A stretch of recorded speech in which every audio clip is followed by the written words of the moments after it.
नमस्कार मित्रांनो, आज झालेला संयुक्त गट क पूर्व परीक्षा जो काही पेपर झाला तर यामध्ये विज्ञान विषयावर कोणकोणते प्रश्न विचारले आणि त्याचे संभाव्य उत्तरे या व्हिडिओमध्ये आपण बघणार आहे। बघा, प्रश्न विचारला तुम्हाला की योग्य उत्तर निघा। विज्ञान विषयामधील की मानवास आवाजाच्या 20 ते 2000 हर्ट्झ इतकी वारंवारता ऐकू शकतात। त्यानंतर इन्फ्रारेड वेव्ह वारंवारता 2000 एवढी असते। अल्ट्राव्हायोलेट वेव्हची वारंवारता 20 हर्ट्झ पेक्षा जास्त असते। ध्वनी लहरी घन पदार्थातून प्रवास करू शकत नाही। तर योग्य उत्तर काय याच्यामध्ये योग्य पर्यायामध्ये तर योग्य जे काही पर्याय उत्तर आहे तर पर्याय क्रमांक 1 याचं काय योग्य उत्तर आहे। बघा, पुढचा प्रश्न होता की खालीलपैकी कोणते इलेक्ट्रॉनिक उपकरण प्रकाश ऊर्जेचे रूपांतर विद्युत ऊर्जेत करते। प्रकाश ऊर्जा जी आहे तर हिचं काय विद्युत ऊर्जेत कोणतं रूपांतर करते तर कोणतं ते फोटोव्हायोलेट डायोड जे आहे फोटोव्हायोलेट जो काही डायोड आहे तर याचं योग्य रूपांतर करतो। पुढचे बॉल बेरिंगचा वापर यंत्रामध्ये कोणते घर्षण कमी करण्यासाठी केला जातो। बघा, तर कोणतं घर्षण आहे जे की स्लाइडिंग फंक्शन जे आहे सर्पी घर्षण जे आहे तर यासाठी याचा वापर केला जातो। पुढचा प्रश्न होता की कास्य या मिश्र धातूमध्ये कोणत्या दोन धातूचा समावेश असतो। कास्य धातू बनण्यासाठी कोणत्या दोन धातूचा उपयोग केला जातो तर यामध्ये आपल्याला माहिती आहे की कॉपर आणि टीनचा दोन्हीच्या वापरापासून काय कास्य निर्मिती होत असते। बघा, पुढचा प्रश्न होता की कार्बन डायसल्फाइडचा उपयोग कशासाठी केला जातो। पण कार्बन डायऑक्साइडचा सल्फाइडचा उपयोग कशासाठी केला? कीटकनाशकासाठी काही संबंध नाही, तर तणनाशकासाठी सुद्धा काही संबंध नाही, बुरशीनाशकासाठी सुद्धा काही संबंध नाही। तेव्हा काय पर्याय क्रमांक 1 येतो कृत्रिम काम याचं काय योग्य उत्तर आहे। पुढचे खालीलपैकी सर्वात मोठा डायपोल मोमेंट असलेला रेणू कोणता आहे। बघा, कार्बोनिक जो काही रेणू आहे तर काय याचा सर्वात मोठा रेणू आहे।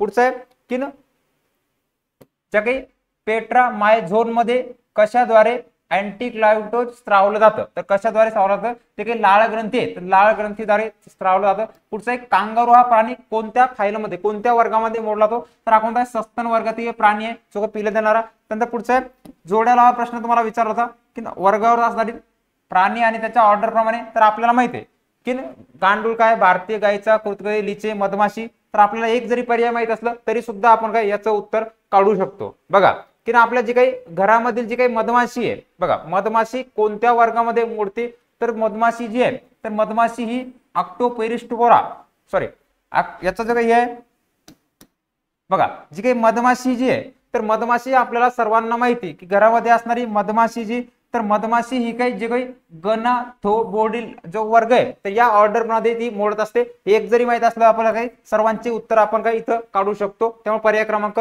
4 याचं योग्य उत्तर आहे। बघा, पुढचं आहे की भुईमुंग जो आहे तर भुईमुंगावरील टीका रोग कोणत्या कारणामुळे होते कशामुळे भुईमुगावर जो टीका रोग आहे तर हा रोग कशामुळे होतो तर हा जो हे आहे तर सर्कोरापोरा या याच्यामुळे टीका रोग होतो। पुढचा प्रश्न आहे की जैविक खतामुळे काय होते। जैविक खत आपल्याला माहिती आहे जैविक अजैविक खता संदर्भात की जैविक खतामुळे जे काही मातीतील पोषण द्रव्य काय समृद्धीकरण पोषण द्रव्य चांगल्या प्रकारे बनतात हे याचं योग्य उत्तर आहे। पुढचे खालीलपैकी बायोफायटा संदर्भात चुकीचं विधान तुम्हाला काय चुकीचं विधान ओळखायचं आहे। पहिलं विधान आहे ते वनस्पती सृष्टीचर उभयचर म्हणून ओळखले जातात बरोबर आहे विधान। त्यानंतर त्यांना पुनरुत्पादनासाठी काय पुनर्जीवनासाठी काय पाण्याची आवश्यकता असते बरोबर आहे। त्यानंतर त्यांना मुळाऐवजी मुलाब असतात रायझोसोड शेवाळा असणारे तर हे काय हे विधान बरोबर आहे। तुम्हाला काय चुकीचं विचारलं होतं त्यामुळे पर्याय क्रमांक 4 याचं काय योग्य उत्तर आहे। बघा, पुढचे ज्या परस्पर संबंधामध्ये एका प्रजातीला फायदा होतो आणि दुसऱ्या प्रजातीला हानी पोहोचत नाही किंवा फायदा देखील होत नाही तर त्याला काय म्हटलं जातं तर बघा त्याला काय म्हटलं त्याला कॉमन सायलिझम असं काय या घटकाला म्हटलं जात असतं। क्लिअर। बघा, पुढचा प्रश्न होता की कशामुळे कोणत्या खनिजाच्या अभावामुळे गलगंड नावाचा आजार तो सर्वसामान्य सर्वांना माहिती आहे की आयोडीन मुळे काय होते गलगंड नावाचा आजार गॉयटर जो आहे तर हा काय या याच्यामुळे होत असतो। पुढचे तोंडाद्वारे घेतली जाणारी पोलिओ लस ही खालीलपैकी कोणत्या प्रयोगशाळेत तयार केली जाते।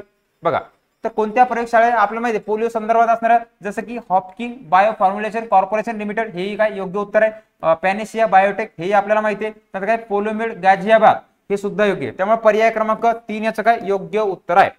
क्लिअर। बघा, पुढचं अशा स्वरूपाचे पेपरला तुम्हाला विज्ञान विषयावर प्रश्न विचारले गेले होते हे संभाव्य उत्तर येतं। आयोगाची उत्तर तालिका आल्यानंतर याच्यामध्ये 1-2 प्रश्नांमध्ये कमी जास्त होऊ शकते।